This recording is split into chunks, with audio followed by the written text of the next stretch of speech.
Well, welcome back, everyone, to the Girl Got Goals podcast. I'm super excited about our topic today, which is setting yourself up for success in the new year. Have my co-host, Kimberly Blalack, IFBB Pro. How are you today, Kimberly? I'm doing great. Had a Awesome. birthday party. Listen at me. Well, Well, it's Jesus' it's Jesus' birthday. birthday. Christmas party last night, and it just don't even seem like Christmas. Um, It's but come fast this year. I feel yeah, like it's just kind of snuck up on me. but usually we do ours Christmas Eve, and I think that it feels like it because the next day is going to be Christmas and all the excitement of giving the kids their stuff, and because the kids had moved out of town and had to come in town this weekend to do it because they have to work after Christmas. That I think because it was just so early. Like there are some people like doing Christmas stuff, but it's like they're towards the end when things at work get busy and you're telling everybody Merry Christmas. I don't know. It just makes it seem more More like it. Christmassy. Yeah. Yeah. So it just seemed out of place yesterday for us to do it. But but it turned out great. We ate, we exchanged presents. Santa came. We got all the pictures with the kids. So I think all those turned out pretty good. Um, Yeah, I saw them surprisingly, on huh? Facebook and I saw them on Facebook and Instagram. You looked Yeah. amazing. Oh, thank you. I just threw myself together. I love those boots. I was like, I got to get me some of those. Girl, I got those in Vegas. I got the brown too. We had Is went that out the there year for we went? Or is that a no, different? we had went out there for one of Carrie's work trips, and they had them, and it was rough because I bought them and then I get all the way back and they had not checked and it was two different sizes in there. No, it was two different feet. Uh, So I had to send, which I called them and they were wonderful about it. I called them and sent them back and they mailed them, the correct ones back to me. So that was great. But yeah, my suitcase was stuffed and we actually had to go walk down to Target and buy a little carry on suitcase to put these shoes in to get them back. Most expensive boots ever. Well, I really got an awesome deal on them. They're Steve Madden, and like usually like over $100, and I think I got them for like $50 or something. They had them on clearance. I'm sure they were like oh so last year, Yeah. but I don't know about stuff like that. So, Well, they're and then still in fashion. Those high boots. I yeah, feel like people are still wearing them. So, oh yeah. So that's the second time that we've went out there. I caught another clearance one year when we were out there at the casino we were staying at, and I got a pair of boots. Actually, I think I got two pair, and they're one of the pair is the tall ones like that, but they're pink and gray, like snake skin, and they're kind of real soft suede. Those are those are pretty bad too, but I think I got them on clearance for like $30 and they were like a regular over 100.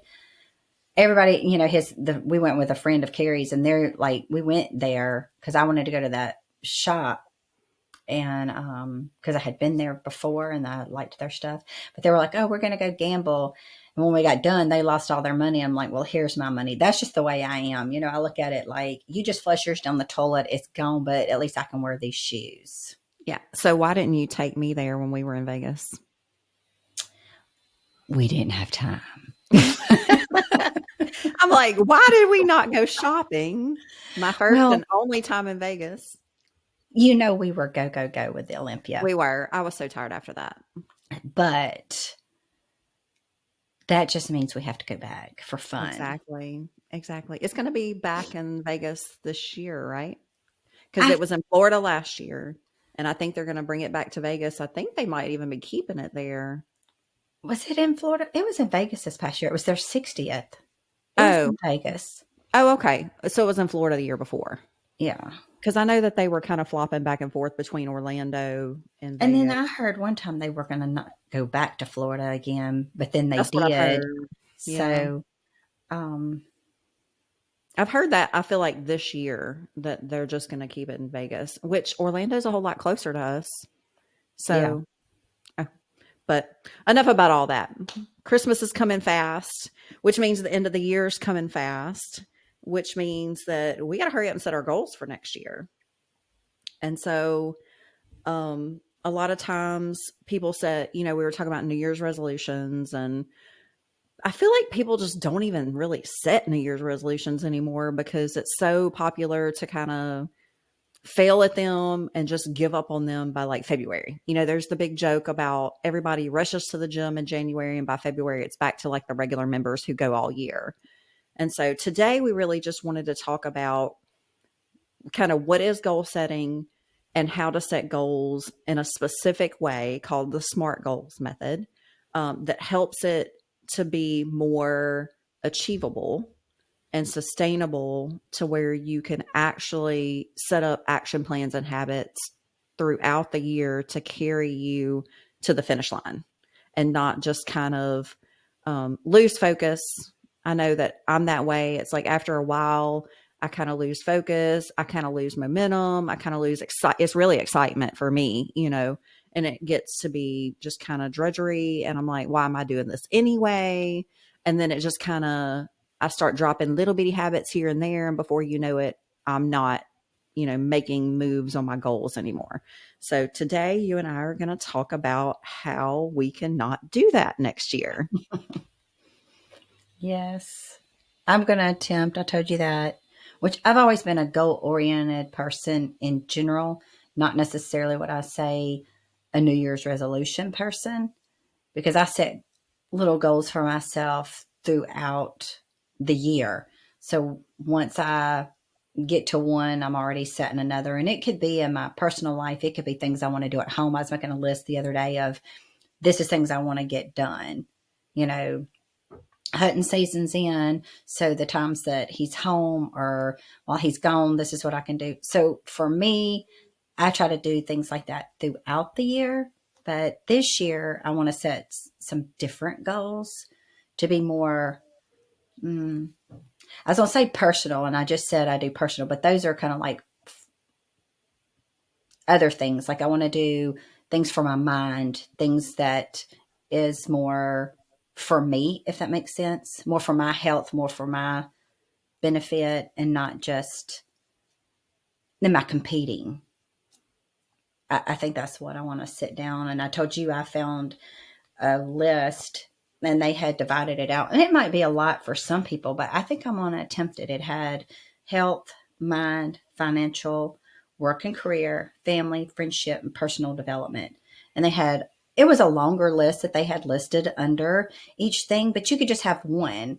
And I think that's what I would like to do. Now, under health and mind, I might have more than one that I want to work on, but financial, get out of debt, just list some of the things that you want to work towards. And if I know in this day and age, people, and I think you're even like that, call me out if I'm wrong, they write things on their phones, or they're more like, I'm still old fashioned. I want it on paper. I love to write, although my penmanship is not great. I love to write. I like to, when we go to the grocery store, Kara would be like, just put the list on your phone. No, because I want to be able to mark it out. Like if I mark it out and cross it out, I feel accomplished. And on my phone, I can't do that. I literally the other day when he had sent something to me on the phone, I ended up screenshotting it and then going to edit where it had the little pen so I could mark it out. Because just trying to look at it and say, oh, we've done this didn't make me feel accomplished. I know it's weird because that's just grocery shopping. But I apply that to everything in my life because it just makes me feel like, okay, I've done this. What's left on my list? And some days it might be even at work, like if I make the list, it's like, okay, where do I want to start? And I'll start with a small task sometimes that I can multitask or that I can get done easily. And I do leave the harder ones for last. That's going to take me longer. But that's just, I know, weird me. Yeah, no. I mean, the Bible says, write the vision, make it plain. Write it on tablets for everyone to see. And I'm actually going through a vision board course right now. I, I've done vision boards in the past, and I have been very successful with that. And when I was like, oh crap, the end of the year's coming, I need to figure out my goals for next year. I was like, I just want to refresh myself on how to dream, how to cast a vision, how to put it out there, like you said, on paper, where it's something that I can see. I do use my phone for a lot of things because it's on me all the time. And I'm the kind of person that doesn't want to carry around a notebook.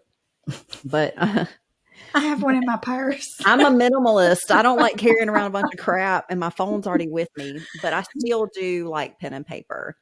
And at this time of year, it's a really good time to kind of recap, what have we accomplished this past year? What do we want to accomplish next year? And that's really part of the first step we're going to talk about is dreaming big, casting a vision that aligns with your goals and your values. Like just sitting back and, like you said, I love that journaling or writing a list. Like this vision board course I'm doing tells me to write 101 things I want to do before I die. And I only got to 51. I was like, dude, I have no idea. I'll have to keep thinking about that. But like casting a wide net of vision, just brainstorming anything and everything you can dream, even if it's impossible. It says dream big, because everything I've done in the past, and this is what I was thinking about when I was thinking about past vision boards I've done, when I was putting that goal on my vision board, I think it was 2020 when I did my first one, those goals seemed huge. They seemed insurmountable. They almost seemed impossible for me because I had never done that before. But I have accomplished every single thing on that vision board. It may not have been within that year. A lot of them were. But I look back now and go, oh, well, that wasn't as hard as I thought it was, or that's totally possible for me. And we don't know what we don't know, and we have a fear of the unknown. So I just wanted to encourage people that when you're sitting down to think about your goals next year, if you feel like your goal is completely easy, obtainable, and it doesn't scare you a little, then you're probably not dreaming big enough. You're probably not casting a wide enough vision to grow beyond your comfort zone and really stretch yourself next year. Oh, I think there's okay sometimes to like have a goal inside of a goal, like have that big dream goal, but then, have your ABC, underneath that. Um, Exactly. Yeah. And we're going to because talk those about are this things, later when yeah, we those are things you can mark off to feel like you did going absolutely. towards the big goal, which for me, that's kind of what I want to do. I got, and we're going to discuss, I think, that next week. I've got some other things, but I got this one big goal that's like out there. Like right now, it's just in the universe, I feel like. But there's other things that I got to do to get to that. That's going to be things along the way that you will mark off. And then there's habits into things that I kind of want to create that's going to make this goal out here even better when I get there. Even though it's so far out there, I have other things that I need to line up in my life. I feel like that's going to make that, if it happens, the ultimate. You Right. know what I'm talking about. Yeah. So, And it's like, how do you eat an elephant? That famous saying, one bite at a time. And there's almost like in school, you have prerequisites, things that you have to accomplish before you can move on to that master step. So in your case, yeah, you have like a 2.5 year goal of reaching the Masters Olympia. Well, there's a lot of things. You have to win a pro show before you can do that. And there's a lot that goes into winning a pro show, in your right. class. So definitely we're going to talk about that when we get into the SMART goals. Um, when we talk about breaking those down and being able to measure them. And I really think it keeps us focused as well. Like I said, a lot of times I would, set a New Year's resolution. I'm going to lose 30 pounds, and that was it. And it's like, well, by when? How? Just, and then I would just like not be getting progress fast enough. And then I would just lose sight of why I Mm-hmm. even started it in the first place. And then I would just lose momentum. So I think that Yeah. breaking it down, like you Mm-hmm. said, putting a goal within a goal. Okay, I'm going to lose 5 pounds in the Right. next, 2 months, and then when I reach that goal, reward myself and then what's my next goal, and kind Yeah. of, we did this in corporate America. We had stretch goals, which is if everything, just all the stars aligned perfectly, we were going to reach this goal. But then we also had like a more realistic goal, and we were shooting for both, but Yeah. goal within a goal. Yeah, if you want to lose 30 that year, like you're talking about, sometimes that seems, and then by February, you're like, oh, well, I've only lost this. And that seems so far away. But if you say I'm going to lose 5 pounds by February the 15th, well, that should be obtainable. And then mark that off. And then, okay, well, I'm going to lose another 5 pounds. And before you know it, you look back and you've got things that you're marking off to make you feel accomplished along the way. And before you know it, you're like, oh, well, I've lost 15 pounds when it's 5, 5, 5. And makes you feel, those things make me feel accomplished, Right. And it you builds know? confidence within yourself that, hey, I'm making progress toward reaching this Yeah. goal, instead of just like you said, it's just out in the universe and the ethereal, and it's like not Yeah. obtainable or whatever. Right. And in Um, the, oh, go I'm ahead. sorry. I was just talking about, you was talking about the vision board. I might attempt that this year. I've been in the air about it, to be honest. So let's see, it was last year. I met a girl. I actually came in third, and she won her pro card. And she's the one that this year was out in the audience. I don't remember if you remember me telling you about that. And I could see her. She actually filmed me. But when I was about to lose it, and then I could see her and her husband, and she's the sweetest person ever. But she's just so ecstatic that I have won, because I had talked to her backstage and this, because you just build these kinships with people and follow them. And I had seen them at the Olympia that year after she won, and they came over to me talking to me. But anyway, she was telling me backstage this kind of a little story, and it gave me goosebumps. And I'm a very competitive person. I want to win. I want to win if I'm playing Uno with my grandkids. I know that's horrible, but I thrive on that. It takes a lot for me to lose. And we're backstage that year. I had wanted it something fierce. And it's between the three of us. We know we're in the top. According to the way they had us on stage, they were splitting me and her.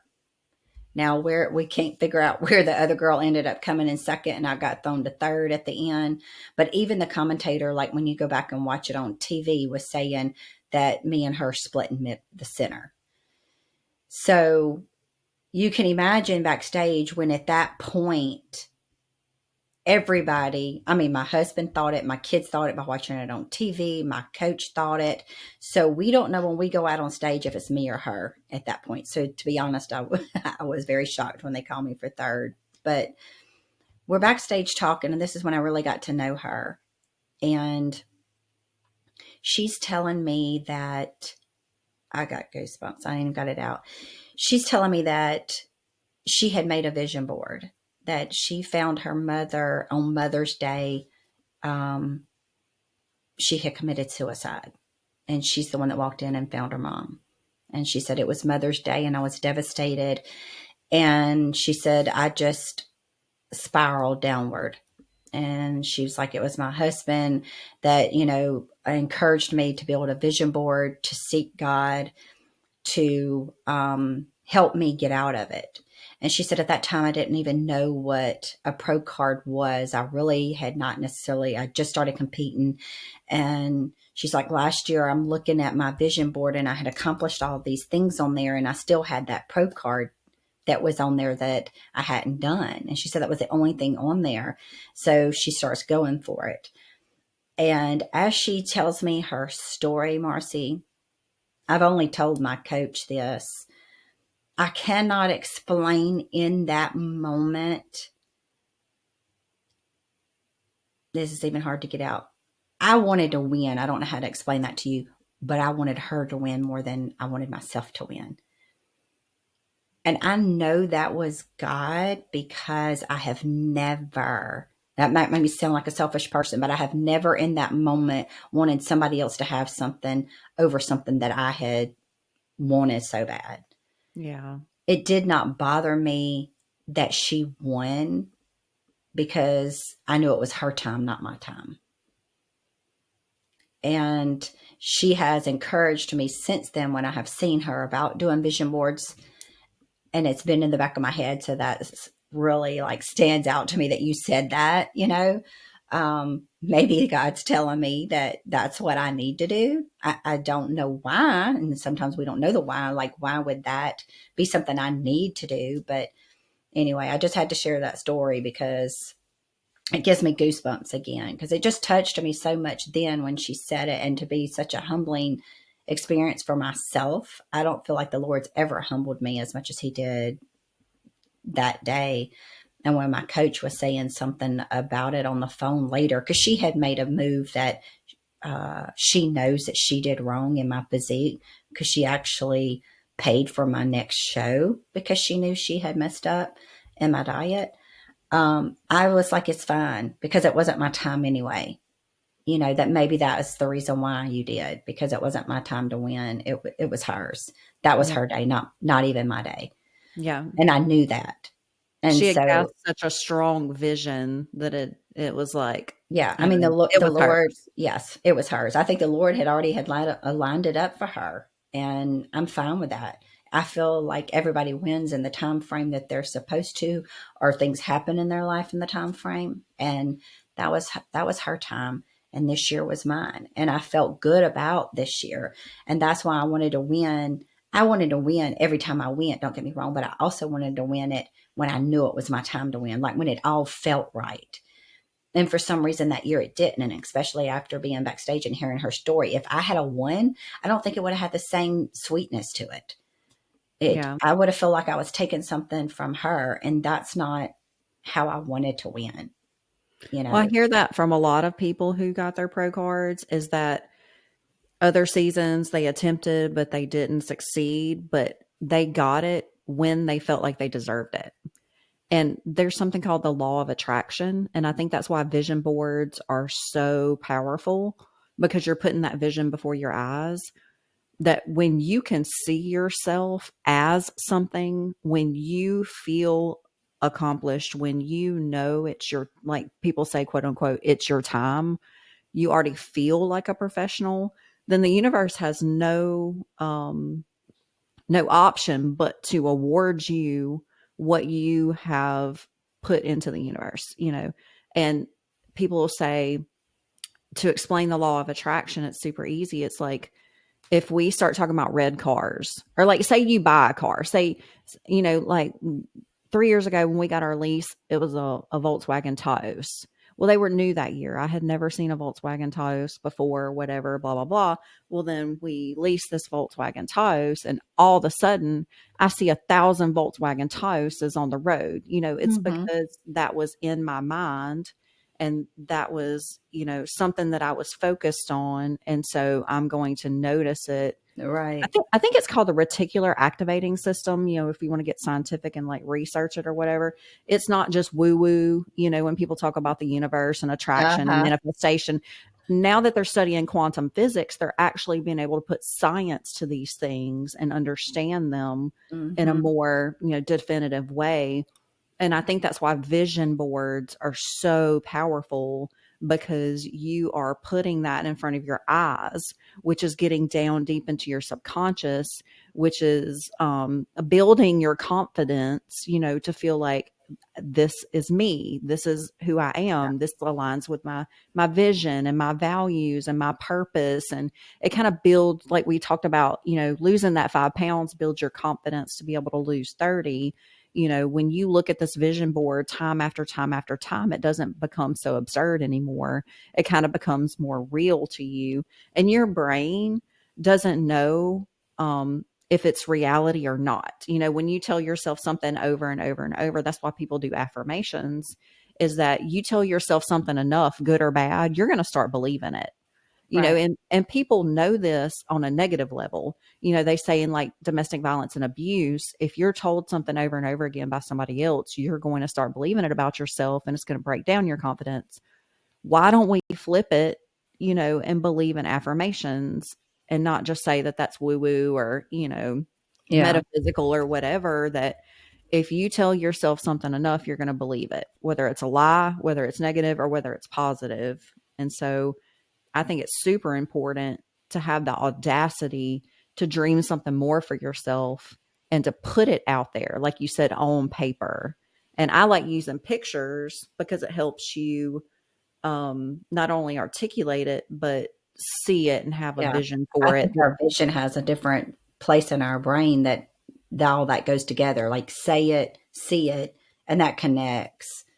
Right, for sure.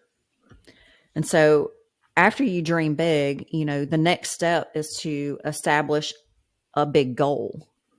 And you're going to do that based off of your dreams. Once you've like kind of brainstormed everything you could possibly dream for yourself, like where you want to see yourself at the end of next year, then you can set like a more specific goals. And a really good system of doing this is called the SMART goals. And the word SMART, every letter in there has like a breakdown of how you're going to set the goal. So the S is for specific, which means it's clearly defined. The M is for measurable, which is like a number or percentage that you can measure your progress by. The A is attainable. You want something that's kind of realistic, that's achievable. I mean, I'm obviously not going to be able to join the NBA, and be a basketball star. First of all, I'm a woman. Second of all, I don't know how to play basketball. So, I mean, you do want to dream audacious big goals, but you do also want to keep it kind of in the realm of reality. Um, R is for relevant. That means it aligns with your vision and values. And then T is for time bound. You want to set a time frame for completion. And so the first step, being specific, is something that's clearly defined. And like you said, next week, we're going to do a whole episode on what our goals are for next year and how we're going to set them and how we're going to accomplish them. And so once this this podcast is really to kind of start your creative juices flowing and kind of start getting brainstorming, kind of start thinking about your visions and values. We've still got a couple of weeks before the end of the year. So this is naturally a time that people start to reflect on the past year and kind of cast a vision for next year. And so when we write our SMART goals, we want something that's specific, clearly defined. So let's just go with like weight loss. Like we talked about before, we'll just stick with that example. If you want to lose 30 pounds, you would say, I want to lose 30 pounds. That's clearly defined. It also is measurable because we are getting on the scale, every week or every other week or whatever, and we're measuring that number on the scale. We can see the pounds lost. It's attainable and achievable because, I mean, weight loss is something everybody can achieve with the right plan. It's relevant, if you want more confidence in your body, if you feel uncomfortable with the weight you are and you want to lose 30 pounds, that aligns with your goals. And then we want to really cap that with the time bound restriction of, you know, well, I want to lose 30 pounds by March 31st. We'll set it like a time frame on it, and that way we can really measure it. Sounds awesome. I'm gonna have to think about some of those. Yeah, yeah. It's something that you can Google like SMART goals, and there's a lot of like worksheets and a lot of like information and things on it, and it really helps you break down different examples. Because once you start thinking about your goals, you start writing them out. It's easy to kind of cast the vision, but it takes a little, like you said, a little more thought, a little more work to actually sit down and make it a SMART goal. That then you can start creating habits, which is our next point, that support your goals. Yeah. Well, I had one which brings me to, I was going to say this. So and I'm going to attempt to this. I don't get on social media a lot, but a lot. Um, but I know that sometimes I judge myself against people on social media, and we have talked about that before. So, I had kind of wrote down sometimes take a break from social media to reduce your stress and to focus on yourself. So, some people will do like um, a fast, with the church on food or this, do a fast from social media. So the time that you spend on social media, oh, I'm bored, I'm going to sit on here and scroll. Instead of saying that, say, I'm going to meditate, or I'm going to give myself a facial. I'm going to do my nail, whatever that you could do to, take care of yourself. I don't never have time to soak in the bathtub. Soak in the bathtub, close your eyes, just clear your brain. Don't get, I've been known to say, oh, I'm going to rest. I'm going to get in the tub and soak. And I'd get my phone. Well, I'm not resting my brain, you know, put it down. We take it to the toilet with us, I mean, it's like anytime we're doing anything that we think we're going to be idle for 5 seconds, we got to be scrolling. I think that's going to be one of mine. And I think it would be great for everybody because it keeps your brain going, and your brain doesn't have time to clear, to reset, to just not think, you know? Yeah, that's a great point because if your mind is constantly receiving input, it can't give you any output. And that's what we're looking for when we're talking about establishing goals and dreams is we're looking for your soul in those quiet moments to speak to you and to remember who you are and what your purpose is in this life and what dreams you've been given in the first place. And a lot of times we allow the busyness of everyday life to squander that quiet time away, and then we can't really connect with our soul. I have a little magnet on my refrigerator, and I cannot remember who gave it to me. I feel like I got it for Christmas one year when I started meditating, and it said meditation is just hanging out with your soul. It is just shutting your monkey brain down Mm-hmm. and just feeling what your heart is speaking to you. And, that's where the wellspring of life comes from.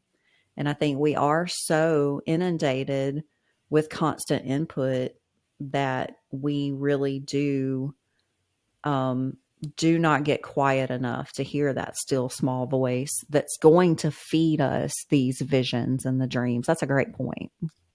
Yeah, that's You're always definitely so something. full of all this good wisdom, Oh, I'm all this glad you think common so. sense stuff. It's so good. Huh. Well, I have to have you to keep me. So, I'm just good with the framework. I'm like outlined. It's just because I'm so rigid.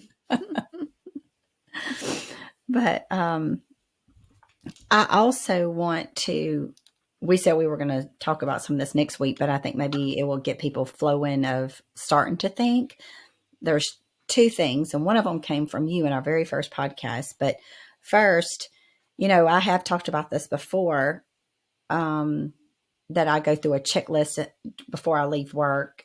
I'm going in my head of, especially when I'm on prep, you got this, you look good, you're doing this, blah, blah, blah, blah, blah.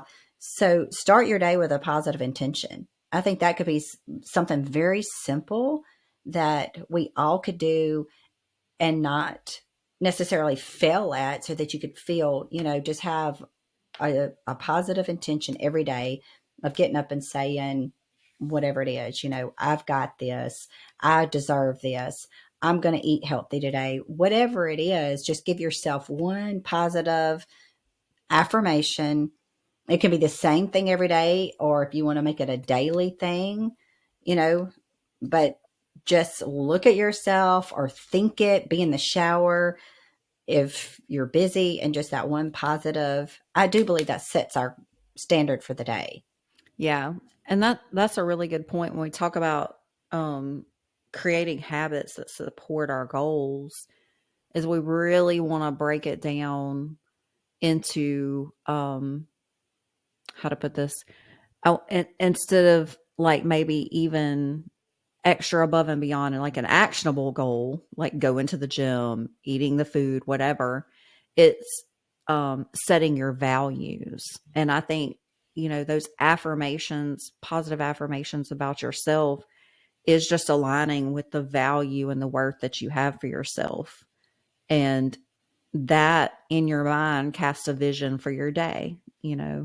Um, I know before I got into vision boards, and even, I mean, with vision boards, I said I didn't really get into New Year's resolutions. So I decided I was going to pick one word for the year. Like, That what's was my word going to be for the year? I had wrote that down. That's what I was talking about because Yeah. I loved that when you said that in the first podcast. I'm like, that's perfect. Yeah. And that has served me really well because it's broad enough to encompass your entire year and to allow for growth within the year, but then it's narrow enough to keep your focus. And like, one of my years, I think it was self-love. One of my years it was freedom, and one of my years I think it was like growth or whatever. And you could just really set up a mantra for yourself based off of your word for the year or your vision board or your goals, and Hmm. you could wake up every morning, like you said, and let that be the first thing that enters your mind is something that's going to set your intention for Yeah. the day. And then you live your life based off of that intention, the rest of the day. I really do think it helps keep you focused, which is a lot of times what derails us Yeah. Well, from completing our goals. yeah. I loved that. Wrote it down. Told you I left that in the first one. So I had wrote it down in my notebook that kind of like what you're saying. I got to think about it. I know kind of what some of my goals are. So I think my word of the year, which should be at the top of the vision board. That's like the word of the year. That would be everything that kind of defines what I'm doing, if that makes Exactly. sense, Yeah. Yeah. So that would be like what I see that this is going to be, the main thing. But then my positive affirmations, maybe I could just have like different words that are around it, like you're saying, I need to work on how I feel about myself. I need to work on self confidence. And those are like the little words that go up beneath my word of the year and then have my pictures. So, yeah, this is coming together in my head. Yes, I love But it. I wanted to bring that up because maybe by next week, we will have time to reflect and have everything. We can just tell each other then what yours is, what mine is. And maybe at that point, we give people enough of time, that they can think about what theirs is, and they might even have a few things in between what after we talk about ours, but that gives everybody like a week's worth of homework. Right. I was going to say that's their homework for the next week is to get quiet, give themselves some time, whether it's on the toilet. Everybody goes to the toilet multiple times a day. You're going to spend at least 2 minutes on the toilet each time. I mean, if you go to the toilet, you know, this is weird. And I talk about going to the bathroom. If you go to the bathroom at least 5 times a day and you spend 2 minutes, well, that's 10 or 15 minutes that you have spent thinking about your dreams and your goals that you might not necessarily have spent otherwise. Because I've done this. I'm talking about this because it's me.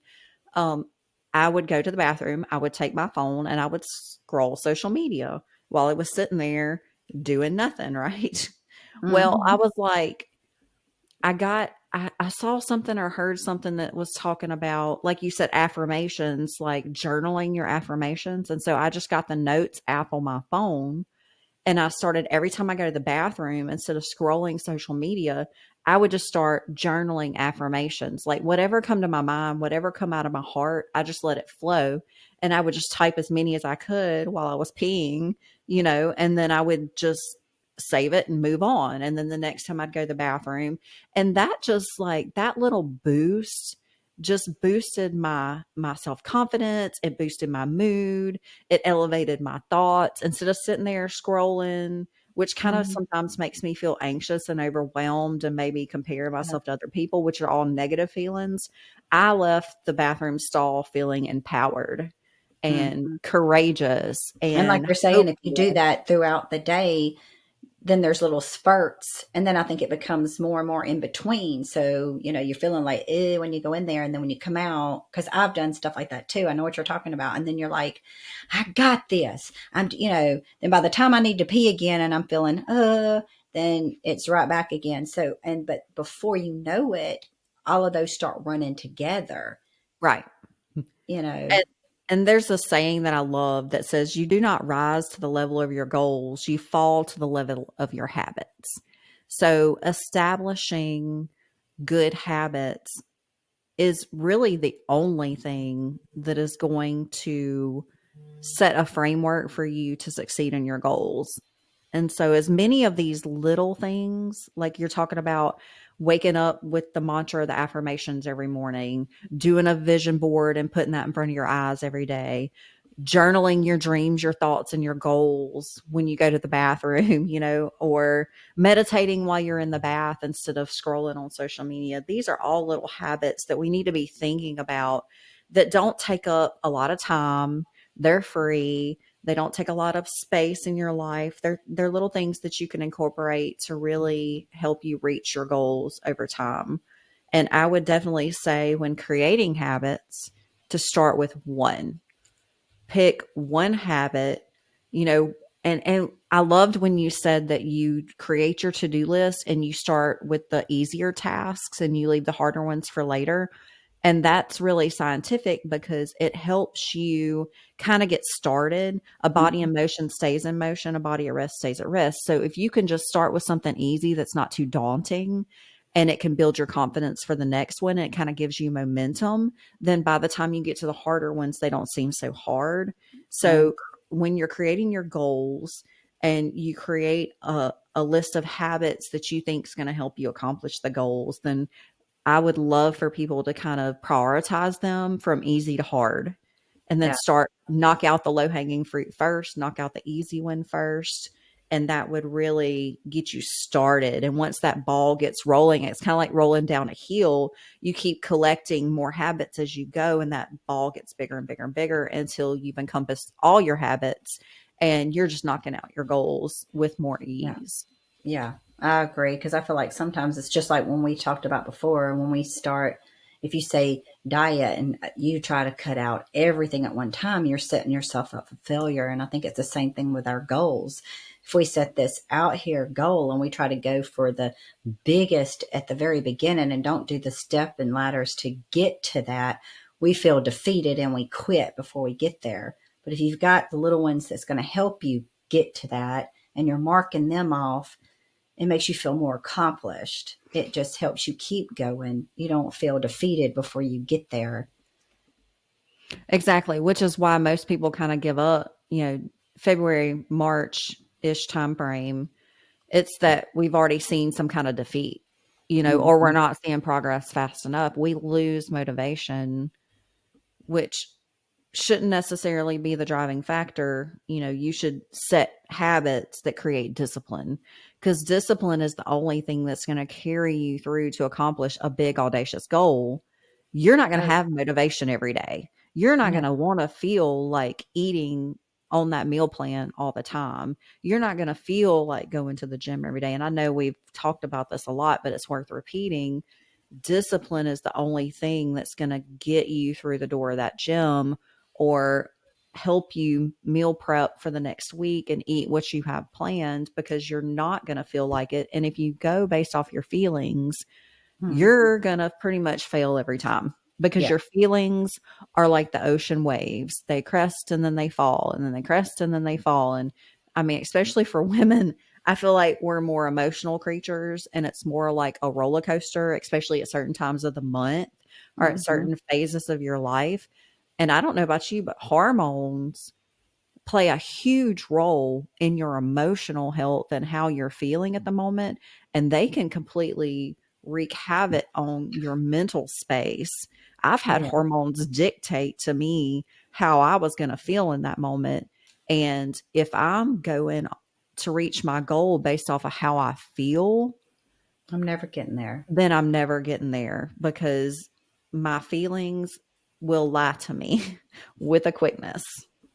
Yeah. Well, just like we were talking about setting up, that we wanted to start getting together, have lunch, and we have to set that up. And I told you, well, if we do it on a Friday, sometimes I have this, but I am the type person, and we have to do that in every aspect of our life. If I say,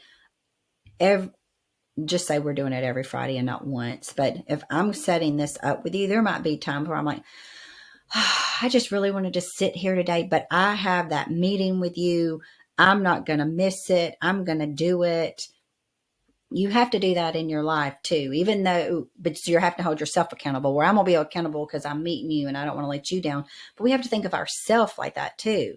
You can't let yourself down, which is the most important person we shouldn't let down is ourself, not somebody else. So if I set this time, I'm going to go to the gym and I'm going to do it Monday, Wednesday, Friday. I don't care how I feel. I'm going to set this time for myself. Even if you get to the gym and you don't even have the best workout ever, you kept that meeting with yourself and you went and you did it. And then the next time, it's going to be easier to keep that meeting with yourself because you're like, I did it and I felt better when I left because you feel accomplished. I did what I didn't feel like doing. And then it just becomes easier and easier the more times that you don't feel like going, of making yourself go because you know how that feels. So set that appointment with your time and don't disappoint yourself. I love that you said that, because why are we so quick to break an appointment with ourselves when we wouldn't dare disrespect someone else's time like that? Like, to me, it's super important when people set an appointment with me, they're setting their time, and I'm going to respect it. I'm going to be early. If for any reason there's an emergency that comes up that I can't keep that appointment, I'm going to let them know in advance. I'm going to reschedule, whatever. But I'm quick to just disregard myself and disregard my goals and my time and my intentions because it's me. Mm-hmm. I can um cancel that appointment with myself, and just nobody's affected but me. But when you sit back and think about it, you are the most important person to yourself, because like I've said before, nobody's coming to save you. Nobody's going to love you like you. Nobody's going to have your back like you. I mean, I know you have good friends and family and loved ones, and that's great.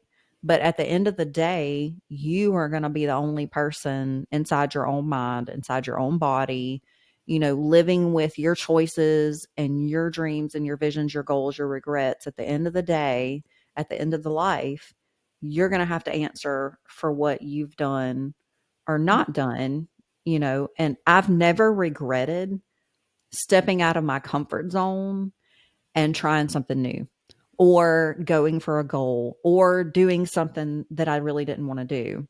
I tell my best friend Jessica all the time, and she says, I think about this every time I work out, is that Marci always says, you'll never regret a workout that you do. You'll only regret the workouts that you don't do.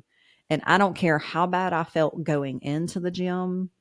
Once I was finished, once I had accomplished that goal for the day, I felt amazing coming out, and I think that's true for every habit that we establish going into it, leading into it.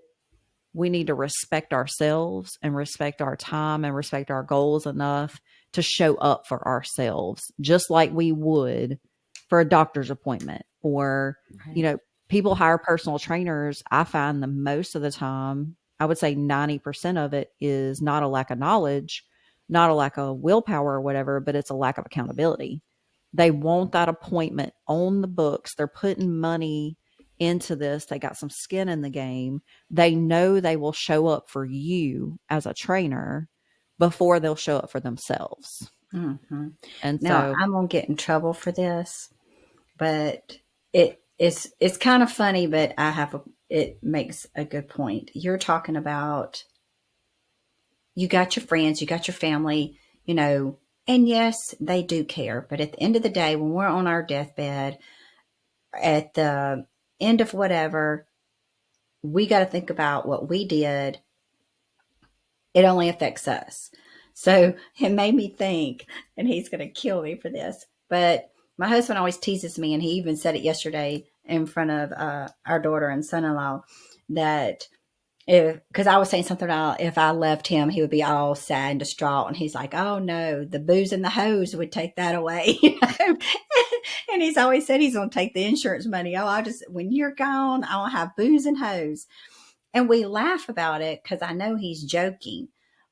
But if you reel that in for just a split moment and not saying anything about your loved one, not me, because I know he loves me.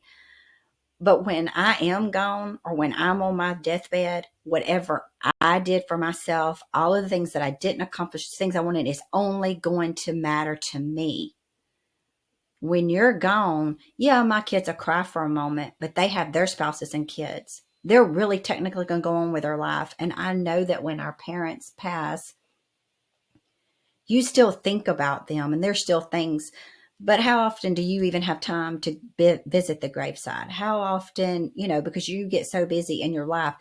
So what they didn't do doesn't matter. It only mattered to you at that point. Does that make sense? Yeah. So And anything that we didn't accomplish, it only is affecting us. that made me think about a quote that I read in my vision board course the other day. So I just brought it up so I could share it with y'all.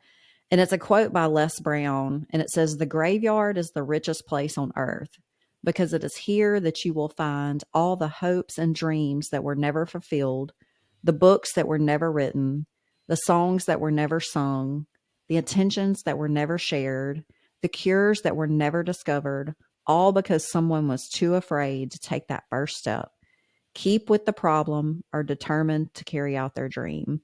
And that really gets me kind of emotional because, Mm-hmm. they say, go leave it all on the court. You know, I when at the end of my life, I want to know that I left it all on the court. I want to wring every little bit out of this life that I can. And I don't want anything epic inside of me to not be shared with the world simply because it made me afraid or uncomfortable, or I felt like it was a little too hard. Yeah. I've always been a person that is in my shell and scared to step out and do anything. And we talked about what made me want to start competing. And, I shared in the first one that that was part of it because all of the time I didn't play softball in high school because I was scared to. I didn't never want to put myself out there to fail. And I just decided that I was tired of living that life. This was a dramatic way to step out for my first time. But maybe that's what God had for me. I'm hoping that because by us doing this podcast was a lot for I think the both of us and putting ourselves out there. It's very uncomfortable. I'm trying to open up and be real about things that I don't normally talk about because I want to be authentic. And being authentic and open yourself up is scary. You know, it opens you up for people to make the comments and to say things. And I've always been uncomfortable with that. But I've got to try to set that aside to be who I feel the Lord wants me to be. And if we only affect one person or two people, that's what I was here for. And when I am on my deathbed, I want to know that one, I did what the Lord wanted me to do, and two, that I lived and fulfilled and helped other people. Like if I can leave just one little good thing to somebody that they carry on and on, then I feel like you have had a purpose. And I think that's my biggest thing is not having a purpose. Right. And that makes me think of, the year my word was self love is the year I decided all of a sudden to compete. And at the time, I guess I really didn't understand it. It's just something that intrigued me and I wanted to do. But now, as I look back on it, competition prep makes you super selfish and super focused on yourself and accomplishing your goals. And that's what I needed to kind of prioritize myself. But I didn't realize that just by accomplishing my goals, even though I thought I was being quote unquote selfish, um, I inspired so many other people just by living my life doing the things that brought me joy, accomplishing my goals, people were watching my journey. And I had so many people that year comment on my transformation, how it inspired them. When I'm like you, my purpose in life is to help people, and I love to connect with people. And I originally wanted to be, a licensed professional counselor and a therapist and like counsel people. And so that is my heart's passion. And when I had that breakthrough discovery that I don't necessarily have to be counseling people and be a therapist and be like actively telling other people how to live their lives, which is annoying. We've talked about that. People don't like to be told what to do. Just by setting my own goals and focusing on myself and bettering myself and kind of throwing that vibe into the universe, I think it's contagious. And Mm-hmm. we inspire other people just by being who we are created to be. And you're probably inspiring way more people than you would have been a counselor, because you're having to, if you're the counselor, they have to recognize or think that they need help to even step foot to come into you. You're just affecting people in your everyday life, and your personality and who you are is contagious anyway, because you're just so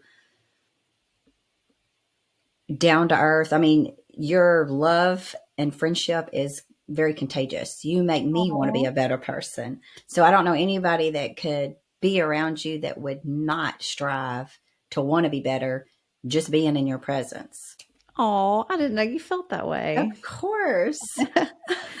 I love that because I don't see myself as special or contagious, or I'm really actually kind of socially awkward and boring, so which was why it was so hard for us to start this podcast in the first place, because we were both like, who are we, or what do we have accomplished in life? We're not famous. Who's going to give a shit what we have to say? Who's going to listen to us? All these fears go through our head, and every week that we put out a new episode, I have those same fears over and over and over Mm-hmm. again. And like you said, if we only help one person, then it's all worth it. And we have had a couple of people reach out to us, which means so much to us when people reach out and said, "Hey, we're listening.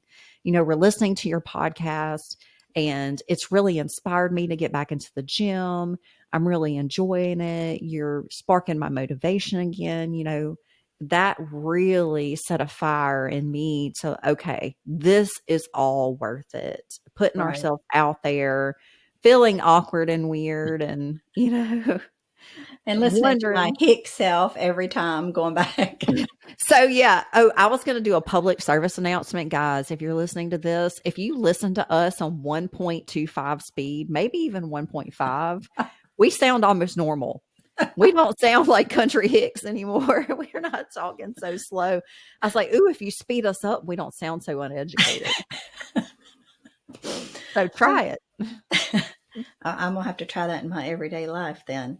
If we just really talk really fast, then we maybe don't sound so Southern. I don't know. That's exhausting. I, I don't see how people do that. I don't either. I can't even listen that fast. I'm not even going to lie. Mm-mm. It's not built in us. We're sorry. We're just Southern Alabama folks. Yeah. I promise that doesn't mean we're retarded or uneducated. Are married to our kin folks. Right. Right. We just talk a little slower, y'all. Oh, well. But I think that about covers our topic for today. I really enjoyed discussing this with you and getting your input, because it really has helped me as I go into the next few weeks and kind of, thinking Mm-hmm. about my own goals and casting my Yeah. I vision. think brainstorming kind of gets you excited, and I got some few ideas. So, yeah, I'm excited to sit down and make time for myself. Exactly. Yeah. And next week we're going to do all that. We're going to do our homework, as we've given you guys homework, and then we're going to come back next week and we're going to discuss, Kimberly and I, what we have brainstormed and what our SMART goals are going to be for 2025. And our So, word for the year. yes, our word for the year. So, enjoy your week. Take some time for yourself. Dream big, establish big goals, outline an actionable habit plan that you can form, and then we'll talk to you guys next week to see what we've come up with. All right, sounds great. And until then, dream big. Bye.